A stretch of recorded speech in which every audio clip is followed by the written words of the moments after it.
In the military, you are placed in a position, I guess maybe because I was an officer, but you know your rank and place. So there is already your identity, your self-worth is tied to the identity in the military. Whereas when you come out, right, actually the entire identity that you had previously is thrown out the window already. When you step out of the military, you must expect that your self-worth will be challenged over and over again. I don't know about public or military, but at least I speak for private sector. I think people get paid for solving problems, right? The bigger the problems you solve, I guess it kind of relates or correlates with the size of the paycheck. The bigger problems you solve, you also tend to get a bigger paycheck, right? You need to constantly be finding new ways to upskill yourself or find multiple skills for many reasons. And sometimes in life, the truth is a lot of things that you do and you do really well doesn't really earn you that much money. The multivitamins I'm suggesting is that we need to have a plethora of skills. It's good to be niche, but to also have a variety of different skills that allows you to have that ability to enjoy either what you like to do or what you're good at or what earns you money. I think trying different things, of course, it's easier when you're younger and a different life stage. We have less or zero obligations. I feel that, and it goes back to what you said, right? It's about choice. You and I, and what separates someone on the street versus a multi-billionaire is the fact that we all got 24 hours a day. But the impact and the result of your life depends a lot about what you do with the 24 hours. Hi there. Thank you for being here with On My Own Terms. It's a podcast for the bold, the curious, and those at the crossroads of career and life. Would share it with a friend who needs to watch or hear this too. Do not forget to subscribe and follow us on YouTube, Spotify, our socials, and at wherever you're watching or listening this from. And if you're on your own journey of change, come check out the link in this episode description or show notes. That's where the free resources, newsletter, and stories live. Real change comes from taking action. Now, back to the episode. Hey, my name is John, and I'm the host of this podcast, On My Own Terms. This is the podcast for the bold, the curious, and those navigating change in work and life. If you're new here, welcome. If this isn't your first time listening or watching, welcome back. Today's guest is someone whose career story embodies transformation and purpose. We have Vik, an organizational development practitioner, a consultant and coach who spent over 16 years across the public, military, and private sectors, helping people and organizations grow. Vik's journey is a fascinating one, from being a Singapore Army officer to a management consultant to leadership facilitator and organizational development, or we call it OD, a strategist.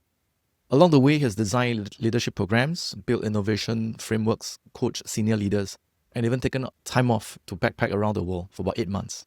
We'll hear more about that later on. In this conversation, we'll unpack his career pivots, his career journey, explore what really drives effective leadership and organizational change, and talk about the mindsets that help people evolve, not just their careers, but themselves.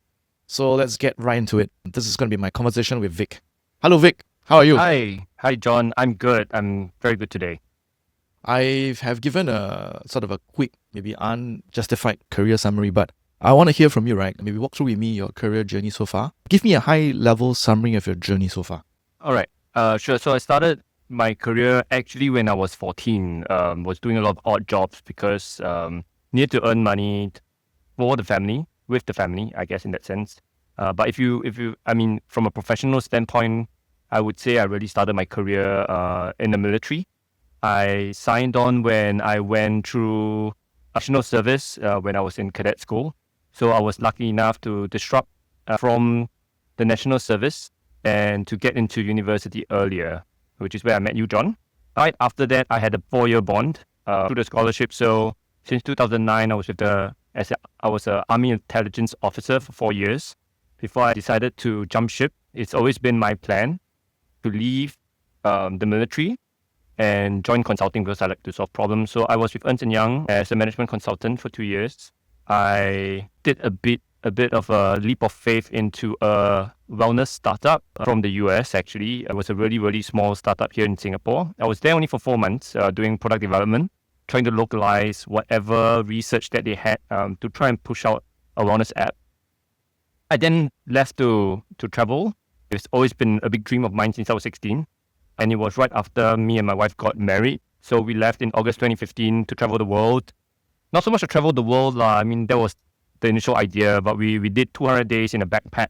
I came back, spent 5 months looking for a job, ended up in Deloitte for only half a year doing strategy development for Southeast Asia, working with the senior partners and the C-suites, developing or rather helping them to facilitate workshops to design the strategies for the next few years.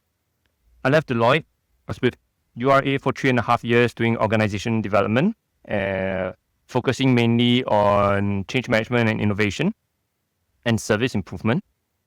And then I joined another kind of like a mini startup of sorts that started in Hong Kong, had offices in Malaysia, and I was the only one in Singapore. It's a leadership consulting firm. I was there for another 3 years. Before right now, I'm in a tech firm, an internal role, basically doing OD as well, but focusing more on leadership development because it's kind of what I'm really good at. It's my expertise. At the same time, I also continue to coach and facilitate workshops out there, accepting external projects. So if you have any lobang, you all can look for me also lah. Yeah. Good. We will give space for you to plug more about what you do as well. And I'm curious, I didn't know that. I've known you for nearly, I'll say 20 years now. I never knew that you went into sign on with the army knowing that you want to go into consulting, right? That's what I heard earlier. And my question is like, why consulting? What about consulting that make you so sure that you want to go into consulting? To be honest, I gave the military a chance. I knew on the first day when I joined back the military that I was not going to stay. Why? It had a lot. There was a very impactful story there that after I signed on, I was like, wow, this is great. I signed on because of the money. That's number one. The money in the sense whereby, as I mentioned, I started working when I was 14. I was so-called financially free when I was 16, in the sense where I didn't take allowance from my parents since I was 16. I went to work. I worked and studied across my JC life. And when I joined the military, I was quite sure that I wanted to have a university life that was going to be fun and engaging. So signing on, making sure that I didn't have to take loans for my studies, nor did I have to work during my university period was important to me. And why consulting? The only reason is because I think my eyes were open through SMU. I like the idea of solving problems for people and being paid for it.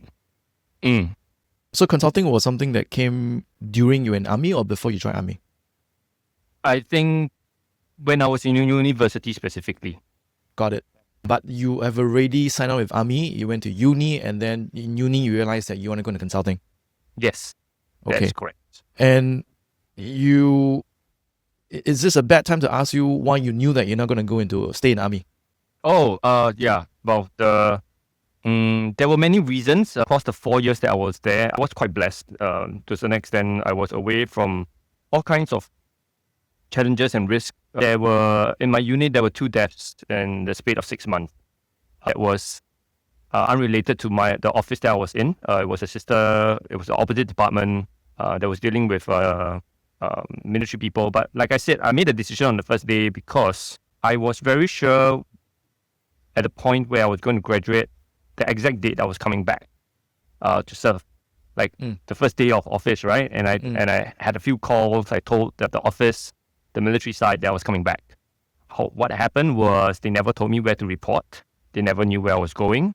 And I ended up going back to the office in Mindef and sat down there, and they told me I had nowhere to go. And that was already the fact that I've told them 3 months in advance the exact date I was coming back, and they had no posting for me. But that was beside the case because what happened from that point onwards was I realized that number one, they never planned for me, which is surprising. Number two, I felt that I was a highly paid clerk. I wasn't doing anything other than doing dispatch and getting paid as an officer because there was nothing else to do in the office other than reading the newspapers and playing Yahoo Pool. So it felt to me that it was a great job, man. It was not just me, it was another colleague of mine, 2 of us, and I felt that we were wasting taxpayers' money. Yeah, exactly what I was going to say. Yeah, you already knew my sentiments about the military. I won't go into that, but I think one of the big tenets of my opinions about at least my experience in the military was, I think a lot of these resources could have been better utilized.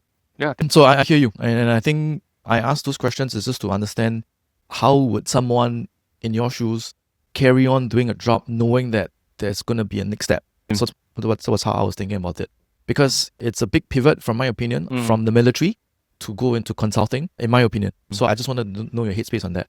Now I want to zoom up a bit. So thanks for sharing your career, a summary of your career journey so far, and also sharing some details about your first days in the army officially. I want to zoom up a bit, and I want to say that you've done a couple of things, right? Army officer, consultant, coach, and now an organizational development leader. And if you were to look back, what do you think it's a thread? What's the thread that connects all these chapters?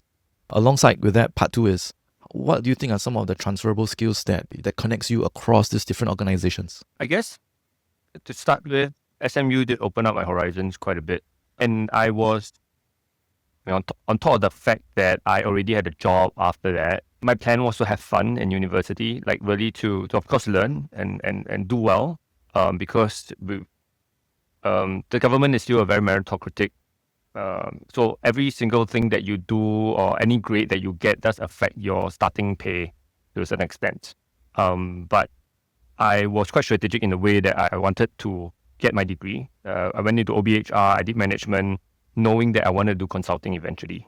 So it was quite strategic in that sense. Opened up my eyes. I knew what are the things that I was interested in. I wasn't the guy that wanted to do finance or marketing. And since then, I guess the red thread was basically that with that amount of training through university. Interestingly, in the military, I was given the chance to be ISO representative. So back then, I think across the government, there was this thing called SQA and SQC, Singapore Quality Class, right? Our military also continued to do a range of different things, like including OSAS, which is safety, ISO, which is quality management, and whatever it is. So I was a management representative for ISO for my unit, and doing all this, ensuring that our systems were of top quality.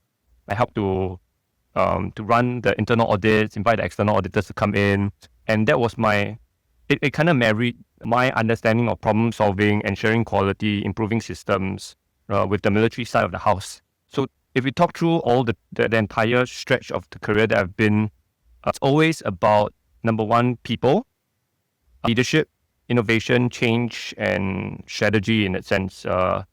In other words, it's all OD. OD, interestingly, as a concept, is very, very broad and big.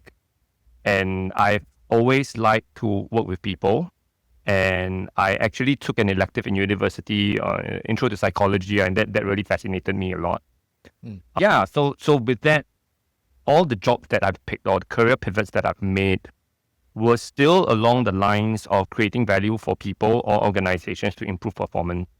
It's just that I guess when I first started off, and when I first, like in the military with ISO, it was about process improvement, or making sure that the processes we had were of top quality, and that we did what we said what we did. When I went to Ernst & Young to do management consulting, it was still quite process oriented. Eventually moved towards people orientation. OD work generally focusing on how to help people improve themselves and improve their own processes through change management. Yeah.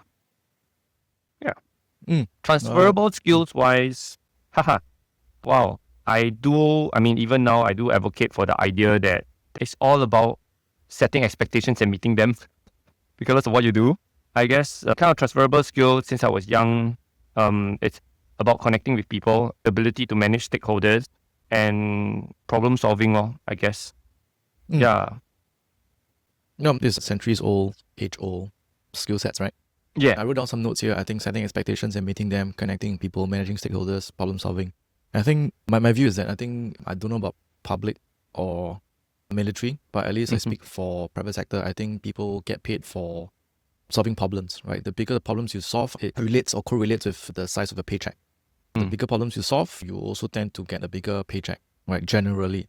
That's why I can't say the same for military and for public sector. And yeah, I think stakeholders and managing stakeholders, I think part of managing stakeholders is also how you communicate expectations and how you paint an internal story. And when I say that, it's a lot more about internal stakeholders. You came from the military, you worked in the government before, so I think we have a better clarity of how many different layers there are, how many cross-functional teams you have to work with. So 100%, I was not it was not a trick question, but I'm putting myself in the lens of someone who is looking to pivot out of the current industry, current job scope. And one of my things that I always say to people is focus on transferable skills. And hence I ask you all this. I think what you mentioned, being able to communicate, setting expectations and meeting them at work, ability to connect with people, managing stakeholders, and I think solving problems. I think these are standard, these are very important skill sets in whatever industry you're in. Yeah. So thanks for that. Add on Please. one more thing. I think, and this is the interesting part, right? I was just thinking through all the things that I've learned throughout. Definitely the communication skill stands out as something really important. But I think one thing I learned in the military as intelligence officer, it's about appreciating the situation. Appreciating meaning I need to know my landscape well enough to have the rigor, the due diligence, to understand what's out there, the people involved, the kind of problem that you really want to solve. And I think those are skills that you can pick up and learn regardless of which industry you are in, which university or which track you are taking. I think, to me, the most transferable skill that I kind of picked up while I was in the military was learning how to appreciate the situation, both in terms of terrain and enemy, that kind of stuff. I thought you were going to say the ISO officers. No, I hear you. Yeah, I wouldn't go into details about internal stakeholders and choosing the right problems to solve in front of different people. I think there's an element of that as well, right? The problems you choose to solve, that you volunteer, that you communicate, that you want to solve, depends on also who are in the room as well. Yes. So maybe later on we can go into that. And then, and you are the sort of the first military person I interviewed, right? And I'm curious. Your last official military rank was Army Captain, and I think I've seen you put in public that you turned down a promotion in the Army to start over in the private sector. I think for folks listening in who are probably in a uniform group or military group and they're looking to pivot out to the private sector, what's one piece of advice that you would give? Stay in uniform, don't leave. Why? No lah, I'm kidding lah. I think it is, I guess, when it comes to my lifestyle and the values that I hold dear to me, I do care about the purpose and meaning of my life quite a bit. I left because I knew I didn't see myself as a career soldier. I felt that I had a lot to give, a lot of value to provide beyond the military service. So that part I was clear. I think my advice, it's twofold. I actually got two pieces of advice. Number one, I think it's important to appreciate the situation, to do your due diligence, understand what is it that you want. And when I say appreciate the situation, it's not just the external environment, but a lot about the internal environment that you are in. The why is important. Why are you, first of all, in the military service, and why you're deciding to leave? I think that's extremely important. And then, of course, the rest of the more administrative and logistics, whether or not you can take it. The second advice is I think one needs to be really prepared to face rejections. I mean, we get rejections, of course, in the military all the time. But we need to be prepared to face rejections and be prepared to have your self-worth damaged. Because in the military, you are placed in a position, I guess maybe because I was an officer, but you know your rank and place. So there is already your identity, your self-worth is tied to the identity in the military. Whereas when you come out, right, actually that the entire identity that you had previously is thrown out the window already. I guess particularly in Singapore, not that we are not valued. Military officers are able to contribute the value in terms of certain level of systemic efficiencies and being effective and being able to lead. But when you step out of the military, you must expect that your self-worth will be challenged over and over again. I think that's, and it's really all about picking yourself up and knowing where you stand and what kind of value you bring to the table. How does one get prepared to face rejection? What are your tips? Good question. Is there any tactical things? Not say you did, but you appreciate down the road, right? That you should have done more of. Well, I would say, so two things. One is, of course, eating the humble pie. I think it's important to know your self-worth, but also be able to be quickly adaptive. And the best way to know that is really to go out there and get feedback about yourself. And then it's like, okay, so that when you go out there, you know that, hey, this is an opportunity I might not be able to get. Okay, I'm ready for it. It's not like I'm going in with a full hope knowing that, wow, I deserve this job. I'm great at this job. Every single thing in the JD fits me. And then why didn't I get it? I think it's important to go out there to get feedback, eat a humble pie, understand how people are looking at your resume, get people to review whatever you have. And then the second thing is, at least the work that I did was always to have a lot of contingency plans. As much as I don't want to touch those, I made sure that I had those in line, so that I know that, I guess to a certain extent, it's a lot about self-reflection and knowing where your bottom line is. Yeah. Because I think sometimes, and I've seen that happen before, is that people reach a point of, to a certain extent, desperation. Maybe not desperation, but they accept a job that they actually didn't want. And I think that hurts even more, because that will then say that, you know what, I'm only worth this much. Yeah. So I'm prepared to face rejections. And I'm also prepared to reject things that I wouldn't accept. You will likely also be getting underpaid when you leave the military, or rather paid less than what you were receiving in the military, because the military does pay really, really well. And that's why the first advice is stay in uniform and don't leave. In order to pick yourself out and to be prepared to face rejections, the two things will be really, really find out what people think of you. Review your plans and be very clear about what your self-worth is and where your bottom line is. The second one is really just having contingency plans and be ready to know where you won't go below. Yeah. So your contingency plan is what? Other income sources? Can you explain more? Other income sources, the range or the types of careers that I might take. What is, I think I also look at the future. Like, this is like 5 to 10 years time. I hope to be like that. And I don't think there's only one track to reach there. There are alternative paths. So I got plan A, being this is the straight line direct path, the direct train route there. And then there are multiple other paths to reach there. I've seen personally a lot of friends and people who came from more challenging backgrounds and took a longer route to get to where they are. And I think it doesn't matter how long you take, it's just that you get there. Yeah. So I think one should not be too hard up about the fact that, hey, wow, this way doesn't work. How? If you are already prepared with alternative paths, feel free to take them. No, it makes sense. I think that there's a few things that I'll pick up, right? Based on just what you just said. I think it also means that people need to be conscious about where their destination is. I wasn't so clear when I was younger. Maybe now I'm also not super clear, but I know I'm more clear now than, let's say, 10, 20 years ago about where I'm heading towards.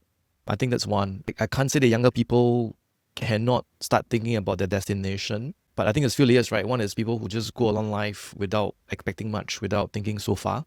The next tier could be people who at least trying to know where they want to go or where they don't want to go or don't want to do.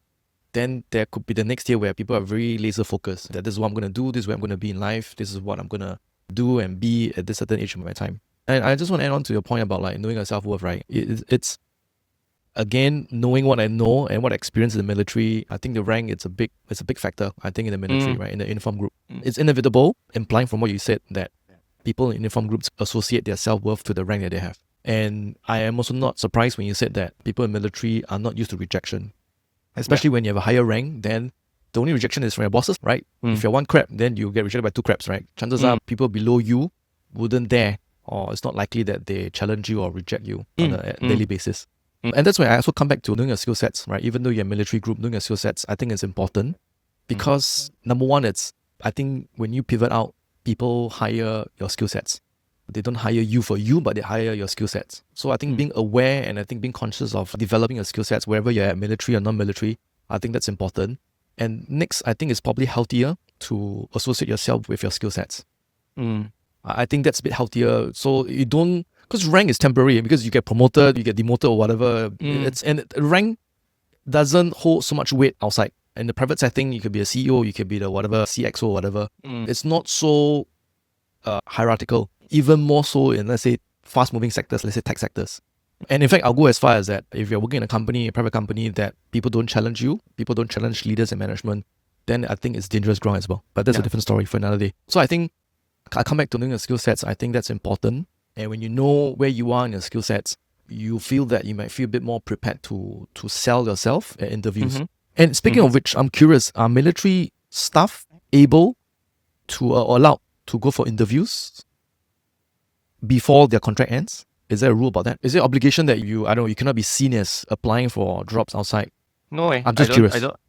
From what I understand, no. I mean, understandably, I think regardless of any career or any job that you take in any organization, you don't want to be seen going everywhere to take interviews lah. But I think, and so point to note is that military service, the notice period is 3 months. Some organizations, some of them are about 3 months too lah. It's possible, but 3 months is a long time. So quite often. And this is the way that the military also continues to keep and retain the talent in a sense. It's very hard to go out there and find a job that only needs you 3 months later.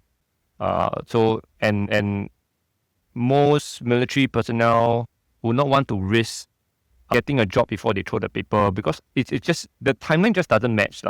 It's just a challenge. So most people actually do send in their resignation first before going for interviews and stuff. Yeah, I kind of did that actually. Yeah, because that's the cycle of a private sector. Yeah. Right? It's hard for a company to hire 3 months in advance. So I understand that. So if you're gonna apply in the private sector, I guess then you gotta accommodate to the life cycle of the private sector hiring cycles. Yeah, I had something in mind, but I forgot now. Yeah, I was gonna say that. Yeah, I guess every organization or every industry has certain structural processes, tries to keep and maintain, try to retain talent. But I don't know how I feel about having my own army force that are there because they have no other choice. Okay? But let's not go there right now. Okay, I want to zoom back to folks nearer to our age group, right? People with, let's say, 10 plus years of experience. Too senior to be considered early career. With 10 plus years, you have seen some things, not everything. And the context this is what I've always been saying. On average, people's going to work at least 40 years. 40 years career, right? If you come at 25, for men, for guys who have gone through NS in Singapore, retirement age now, I think, is 63. I think it's very natural that you will get shifted higher as life expectancy increases.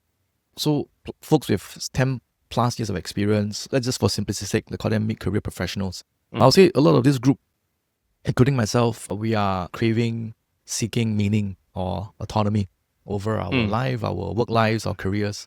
What advice would you give to someone who feels that they are ready to move, to pivot, but afraid to lose what they've built? They are afraid to start from ground up. But maybe what you're thinking, give us some context. You were army captain at how old?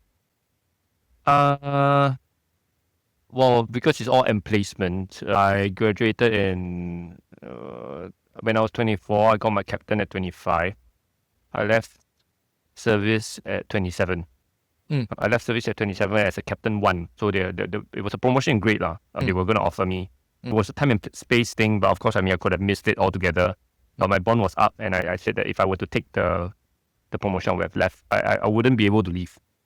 I needed to sign a additional year at least. For context, was there a pay cut when you move on from the military to your next first gig outside of military? Yes, 30% pay cut. Got it. So this is the context, right? People could be having a high rank on a path to greater things, greater rank, greater money, be it in whichever sector organization, and then they feel that if they're going to pivot out, they will lose all this. And not many people may be comfortable with taking a pay cut because their lifestyles, their whatever, right? So looking back, you were in those shoes. So what advice would you give? Interestingly, I guess a lot of things are planned in advance lah. I would say me entering the military at a point in time, there was the opportunity. I took it. I took the 4 years. I left knowing that they would offer me the promotion, offer me a role that I would have wanted and would have taken, and knowing that if I were to take it, that would have made my decision to leave a lot harder. And every crossroads, I guess that's where the thinking is, right? Interestingly, when I was in Ernst & Young, I worked with this DXO. She was leading one of the departments as she's both a client and also a manager of a small team within our consulting group that was supporting the army. And she said one thing that the way that she reviewed her career is at every 3 years she will have a plan for the next 3 years what she's going to achieve, and then she will do that review at the third year mark to see whether or not she's getting to where she wants to be. And I guess for those who are listening and feel like they can't really decide so hard to lead a stable career, I completely feel you. But maybe not as much because I think I was younger and carefreer back then. That's number one. I knew that if I were to delay my decisions any further, I would not have taken the leap. I may or may not have, it would have been a lot harder. So I guess it was a lot about life stages. So if you are in that period, maybe mid to late 20s, I think the decision would be a lot easier. If you are at our age right now, making that leap, I wouldn't say that I will motivate you. I think it's really a lot about which life stage you are at, what are your obligations, and whether or not you have done your financial planning to a certain extent. What is your buffer time that you can take? My only confidence to say is that I think there are, despite what the work and job climate looks like right now, there's always a job out there for someone. And there are really plenty of jobs out there that one can take if you only try hard enough to look. The only thing is, if you have a baseline, make sure you hit the baseline. Everything above that is a bonus. And then you just need to review whether or not whatever jobs that you're looking for, is it aligned to the future that you want? And I think that's important because I've seen so many people leave the military service in pursuit of such a wide range of careers. And that's as far as I can go to suggest or recommend. And it's not even just the military. I guess it's regardless of whatever job you're in whatever industry. A lot of clarity about your life stage, your conversations with your family, and where you want to go in the next few years is, to me, it's the most important thing before you make any decision. Just don't make rash decisions, I guess. Yeah. Appreciate the situation. Right? Appreciate the situation. Exactly what you said. And I think it's internal, external landscape, right? External landscape is about what's the job market out there? How much harder am I going to work to find that role that fits me? How much time am I going to invest to do that? What's the climate like? Where is the industry going? And I think what you said a lot about just now is about the internal factors, right? The internal landscape, right? Which life stage you're at? Are you willing to take that risk? How much buffer, how much financial planning you've done to allow you to do that? So, you see, appreciate the situation. Yes, and on that note, just very quickly, I guess what really mattered and helped a lot, beyond that first career jump, right? The rest of them were a lot about me going out there and asking people how it's like, what else is there, or what are opportunities out there. Just test the water out there, and appreciating the situation out there will help you decide, hey, you know what? Actually, there's sufficient enough space for me to be there, kind of thing. It's going out to ask people. Good. I love that a lot. And also for context, I'll share with you. So before I joined my current company, I actually reached out on LinkedIn to find 5 folks that are ex-employees of this company. I think it's my due diligence just to find out how's it like before I accepted the offer. I think just to hear someone, why is it third party or why is it ex-employee, so that they can speak without any fear. They really left the company, so they don't feel that there's a need or they're obligated to say good things or nice things about the company. So that was very clear. I also tried to look for people that are in similar roles or similar teams that the role was offered to me, that I was going to join the team in, so that there's more similar context to what they say. And sometimes I ask a litmus question, right? Then my litmus question was, given the chance and timing, would you consider rejoining the organization? So to me, that was quite a good litmus test question to say yes or no. And surprisingly, or maybe not surprisingly, I think my hit rate was 80%. I think somehow I got 80% of people that I reached out to, they said, okay, let's have a 15 minutes or 10 minutes chat on the phone. So I wanted to ask on the phone just so that I can sense or better sense the nuance, the pause, hesitation if there is, right, when I ask those questions. If I hear a long pause, if I hear that they're trying to maneuver their wordings, then that's also a signal as well. So that's something that's my version of getting feedback, asking people outside, how's it? I think that's a great idea. I'm going to take that. I think... I tried that too, and I didn't do as much due diligence as you did, I would suppose. I didn't reach out to 5 different people, but I did try to ask 1 or 2, at least to let me understand the culture of the company and the kind of team that I might join. That's helpful. Yeah. You'll be surprised how open people can be. And that's why, again, your selection is important, right? I look for ex-employees. I think that to me was number 1 criteria. and also I try to, if possible, similar rank, because then the kind of like responsibility, the kind of interactions that this stakeholder has would be similar when I join to when I join. I think that helps. Of course, if I really stretch this further, you can say that the people who say yes would already be a buyer sample. If they don't even want to have anything to do with this X company, they may not even want to reply to your message on LinkedIn. So that's, again, it's a range. But my point is, good sample size gives you a good diligence. Yeah.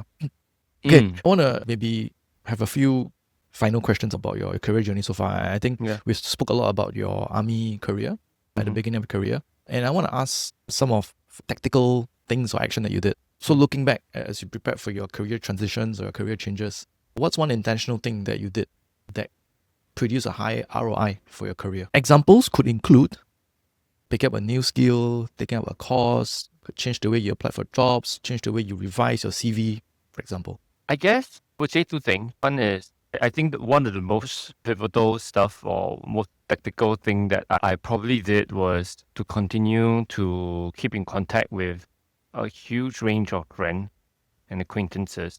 A lot of times I just work on the momentum or a sudden inspiration or a sudden recollection that, hey, you know what, I haven't caught up with this guy in a long time.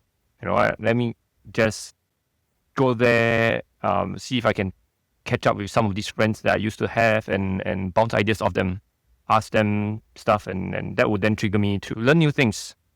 I'm a sucker for stories or learning in that sense. And I think the best way to learn is always to talk to people. Of course, not all stories are useful to you. I mean, same thing, when I run workshops, I tell people all models are wrong and some are useful. It's really how you apply what people tell you, what people say to you to, okay, this, I resonate with this, I can reflect on this. I was like, okay, you know what, this helps me shift the way that I think. Or let me go and find out more about this particular topic and stuff like that. I think it's important to always maintain that curiosity and to always be willing to keep the networks up. And like you said, you'll be surprised as to how people are open and willing to help you or to just share their own stories. Some people just waiting to be listened to, and I enjoy listening to people. Number two, sorry. I was going to say you are a fantastic listener. So I have to tell you this and tell the audience. Next, point number 2 to you. Yes. Point number 2. So I believe that one should not be used to being too comfortable. So it's a mix of chance and a desire that my roles, all these roles that I have stepped into are often either new roles, new department, new scopes, and they're all new. I need to either start a new process, build a new ecosystem, take lead on certain things, and it's also my desire to want to create and start. I'm not very good at creating things. I'm very good at improvising things. So for whatever reason, I ended up doing all these things. But I think it's important to constantly know and be clear. Of course, stability is important at any stage of your career or any stage of life. As you grow older, you like, you know what, I think there's a lot of fear and anxiety, but I think there's that balance between chaos and order that we need to be in between. That we need to constantly feel uncomfortable in order for us to grow.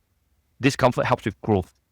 And in addition to that, for some reason, there's been research done a couple of years ago. I think it's just right after COVID, SUTD, this professor that I know has always been working on trying to understand the career aspirations or career changes in our workforce, the digitalization of the workforce. And what he found, and there's an article about it, is that I personally feel, and I agree with him, that we all need to have multivitamins.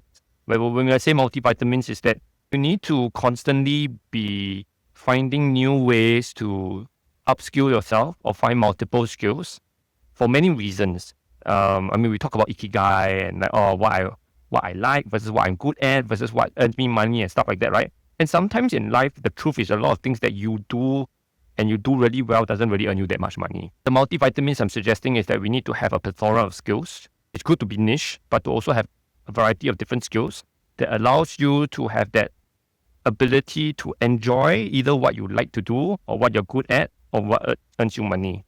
And the research actually showed that a lot of Singaporeans with the gig economy and stuff, I think more than 40% of the workforce, the Gen Z workforce especially, actually have a side hustle.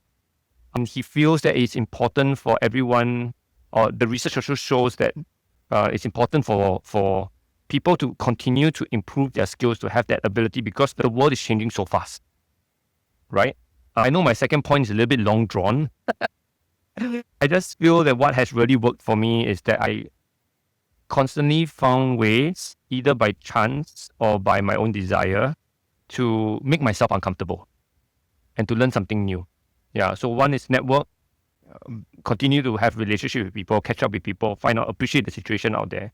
Number two is really just continue to make yourself uncomfortable. That level of anxiety is good to drive you, to motivate you, but it's also, I think it's healthy because it creates that interest. More importantly, I think it drives growth. Growth is more important now than ever in our rapidly changing world. Yeah. As I talk to people now over such a format in terms of recording this for a podcast conversation, I've also realized subtle ways, and maybe shouldn't be too subtle ways, why we are friends in the first place. I think these are similar traits that we share. Yeah. And one more point, which is that I think the economy, it's also constantly evolving at a very much faster rate compared to our parents' generation. And I think some words come to my mind, which is like reinvent yourself via building this range of skills you mentioned earlier to also adapt to the changing economy, right? Later on, we'll talk a bit more about the AI part of things, about technology, AI, even with the Trump tariffs that's happening right now in the world as we speak. It's also forcing people to rethink about their work and their skill sets. You got to change yourself before change happens to you. And change is going to happen to you anyway. So you might as well be prepared for it. So I think I want to add an element that is not just no longer a good to have to change or to build new skills and a range of skills, but it's become inevitable in order for one to be relevant in the economy these days. And maybe just give us one like habit that you think it's an impact, it's a direct impact or a result of your work that you do. So one of the core values of the Singapore Armed Forces is leadership, right? I always say lead by example. And the truth is, one of the key things once again, also about appreciating the situation. I think a lot of leaders that I coach or in any organization struggle with, of course, a lot of it is with communication. And the habit that I tell them that the best way to really, really know what's going on is to talk to your people. And I'm a huge advocate of people just basically, leaders need to stop guessing. They need to stop guessing what people are thinking, their stakeholders is thinking, peers are thinking, what their bosses are thinking. Just go ask, go talk to them. So the habit that I constantly push to them is really a lot about practicing feedback.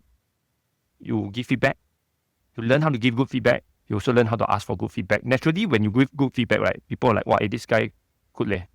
This leader is great, gives good feedback, very constructive, knows how to be very tactful. I mean, you don't do it overnight. It's not like you suddenly, hey, I'm very good at giving feedback. It takes practice. Your practice will be shit. Your feedback will be crap for a while. And as you practice, as you plan and you do it, you end up giving better and better feedback. You end up more and more reflective. And at the same time, you also start receiving more and more better feedback. With that kind of awareness, it translates into a lot of better action, greater resonance across the entire team. And to me, that is fundamental as a leader. For my view of things and my view of successful leaders are those who are able to give and receive feedback really effectively. And if a leader is capable enough, or rather does give good feedback and receive good feedback, naturally all this guessing work doesn't take place. The team will naturally become more efficient and effective. I recently came across this quote about leadership. Essentially, leadership is about delivering business impact through other people. Yeah. If you're a leader, you don't actually do the work yourself, at least most of the time, right? You got to really deliver results through other people. Or rather, leadership is really about delivering results through other people. So if your instrument is other people, and if you're not good at communicating your expectations, your standards, and give good feedback to drive and get the best of your people, then it's a lot more difficult to drive results. So I 100% relate to that. I talk a lot, but the thing that came to my mind was It's a similar philosophy that I have for people in sales or business Mm. development roles, right? Talk to your customers. Stop Mm. guessing what customers want. If Yeah. your job is to increase sales, you got to know what people need and what people want, what's bothering them at night, what gives them joy, what delights them, right? Then you're able to Yeah. bring in the revenue, right? For them to open up their wallets to you, right? Yeah. So if you spend time in talking internally as a salesperson, how are you going to get money from, right? But it's a very good analogy or similar analogy to what you said, right? If you're a leader trying to deliver results through your people, talk to them, right? So Yeah. 100%.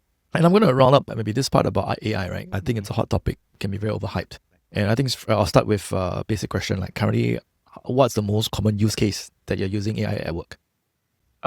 Personally, partly because I'm basically doing all this leadership work here in the organization. I use AI to help me craft agendas, build slides, create materials.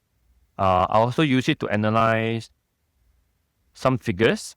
Not always figures. Sometimes it's just images. I capture in PDF. I just needed them to help me look through proposals and just give me a summary of stuff. So summarizing, analyzing, and creating materials and agendas helps me to shortcut my development process. That's generally the way I'm using AI right now. But the company that I work for applies AI across in many, many different things because it's really a lot about speeding up and being more efficient with the product, a lot of the coding work that they do. Yeah, I experienced that at work. I will always double, triple guess or I will critique our challenge. I'll double and triple challenge the output given by the LLM. And I would go down to a point where I cite actual source of you saying this. And then it's a lot about prompting. It's all about using the latest LLM. So I think I just realized yesterday that I was using something outdated one. For work, I use Copilot from Microsoft. That's the organizational one. So anyway, I relate. I want to zoom out to the bigger landscape for your field of work right now. Let's say OD, LD, and to also a certain extent your coaching background. And how do you see AI influencing these sectors in the next, say, 5 to 10 years? A couple of things. I mean, at this moment, but I'm not fully onto it, but we are trying. And we're trying to build an AI agent for the leaders. Basically, dumping and training, be a GPT or some kind of model with the materials that I've created and the resources and maybe things like the values of the company, the orientation stuff, the leadership stuff. Dump it inside there so that it becomes a leadership buddy of sorts. I can answer leadership questions or let's say I have a difficult underperformer. What should I do? And it will give you certain ideas that are based on with the training that we conducted, so that it doesn't explore the entire universe out there that gives you things that may not be aligned with the company's values. So we are trying to do that. I believe that it's increasingly, of course, with low code and no code, it's quite easy to build AI agents or GPTs to answer those questions. That's number one. In the field of our work, the one thing that has been particularly useful and surprisingly not a lot of people are still adopting, I mean, even myself, sometimes I also a bit lazy is AI summaries of meetings and coaching log. It's a lot easier if you record stuff on AI. And it's like, oh, okay, I mean, it's not 100% accurate, right? Because there's a lot of language learning involved and the interpretation or whatever it is, but it gives you a better recollection than your own brain. That's number two. Number three is I see AI increasingly they are trying to make AI more human-like to be able to coach individuals, and some people are trying to be coached by AI models. I think it is still expanding. There's a slight danger to it, especially I think we look at it from the youngsters using it, and we've seen articles and news about suicide cases and stuff like that, the abuse and misuse of AI in that sense. But other than that, I would say the one other strength of AI is in generating materials and slides really, really quickly and powerfully. It can generate videos. You just have to prompt it. The video will come. You can create a video to reinforce lessons as compared to trying to search online for a particular video when you can just create the video. I haven't really tried it myself, but I've seen people utilize those. Creating images rather than finding images. So Shutterstock is going to be highly challenged in that sense. because all my materials, if I needed an image, ChatGPT will create it for me.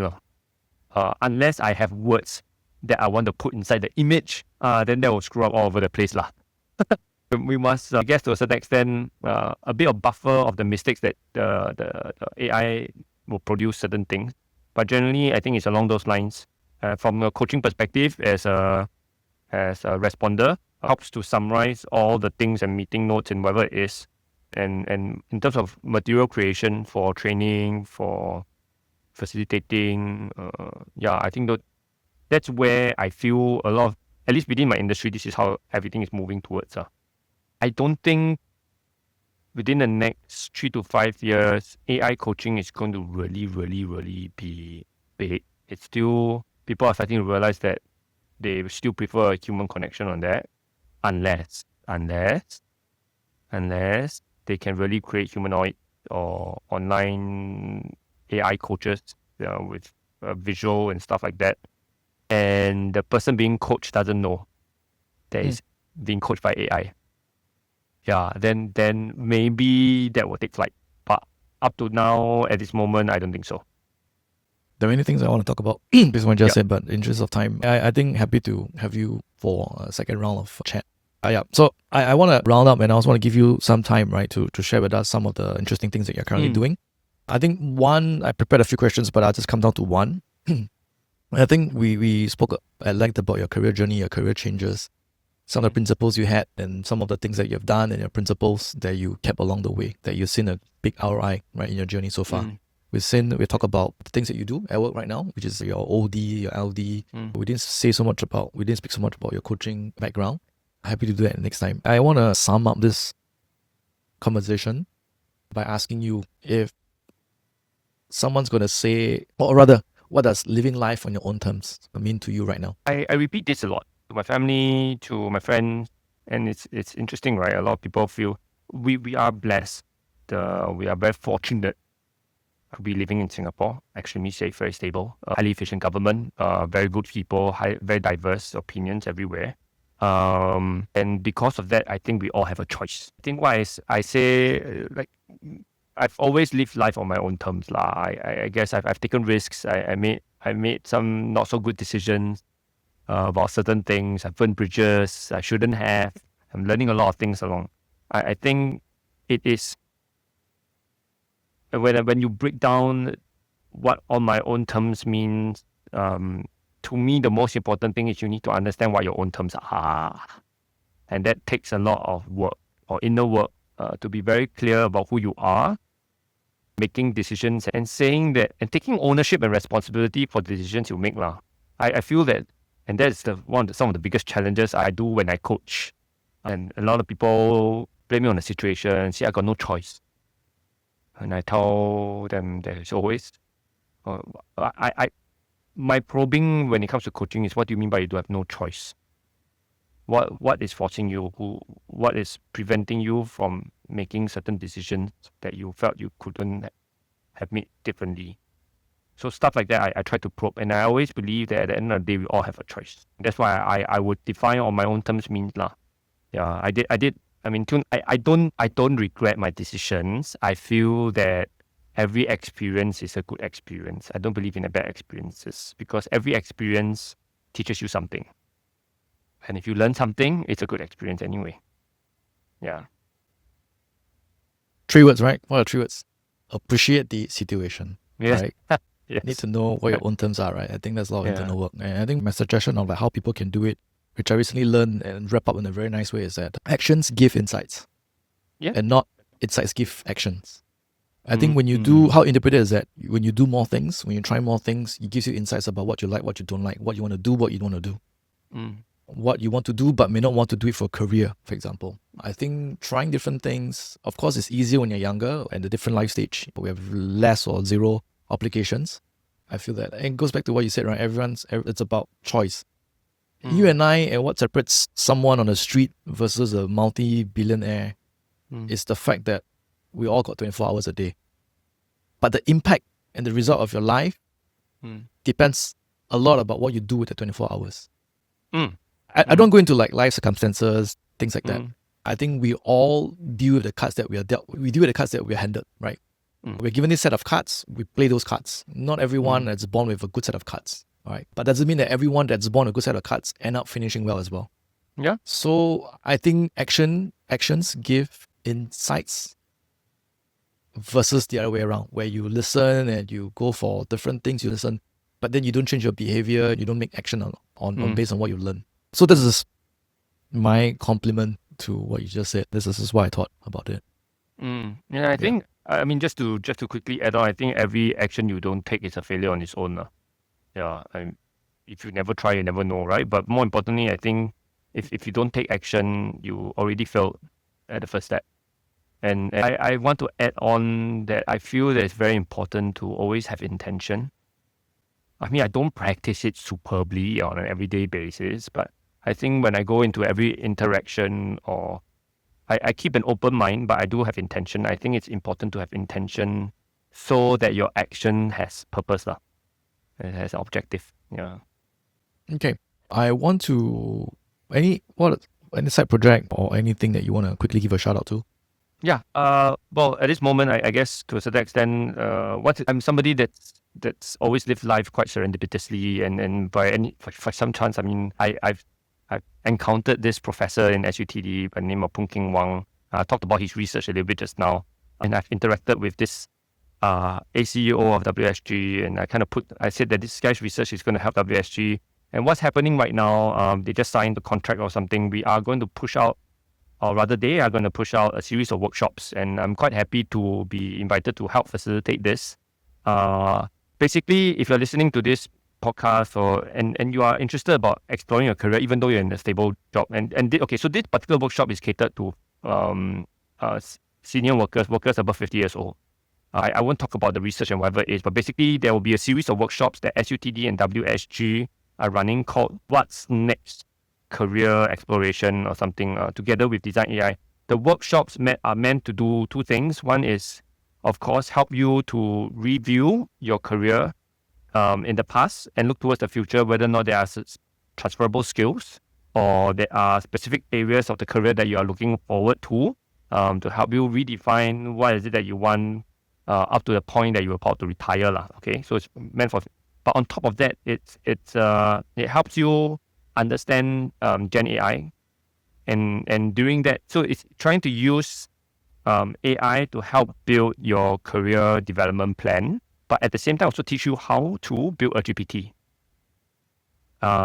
Teach you how to really utilize ChatGPT's AI capabilities, demonstrate some of the capabilities that are already in ChatGPT that you can play around with. So I think that's the fun part, that's the upskilling part, on top of having a clearer understanding of what you want out of your career. So this goes out, this is free, funded by WSG. It's a 2-day workshop, and all the dates are on SUTD's website right now. Yeah, you will share with me the link, yeah? Yes. Yeah, and I'll put it in the show notes for those watching or listening. So I want to give my take on what you just said. I think this is a workshop that I think is a bit more reflective of what the senior workers have done in their career so far. I think it's also functional in the sense that they pick up a new skill that's very trending and is very increasingly important, which is building a GPT. And I think at the same time, helping them to also be a bit more future-proof, or at least to prepare them going forward, right? What's next in their career. So it's a bit reflective and also functional, and also gives them a glimpse of what the potential future holds for them.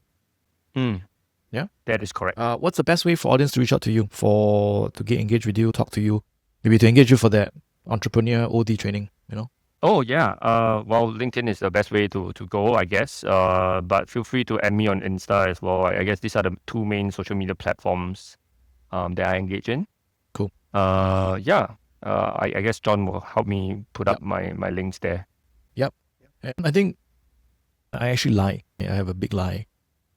At the beginning of this conversation, I said that we will talk about your backpacking journey. I guess I will go on and on. I will not. That's why I want to save the best for last. But what's best, I think, is subjective. But I think that's good enough reason for us to maybe have you for a second chat. And that's one. Unfortunate because of time. There's many interesting things to talk about. We still go on and on. I think lastly, I also just want to convey my appreciation and thanks, I think, to you as a friend. I think you're one of those that were the follow-up.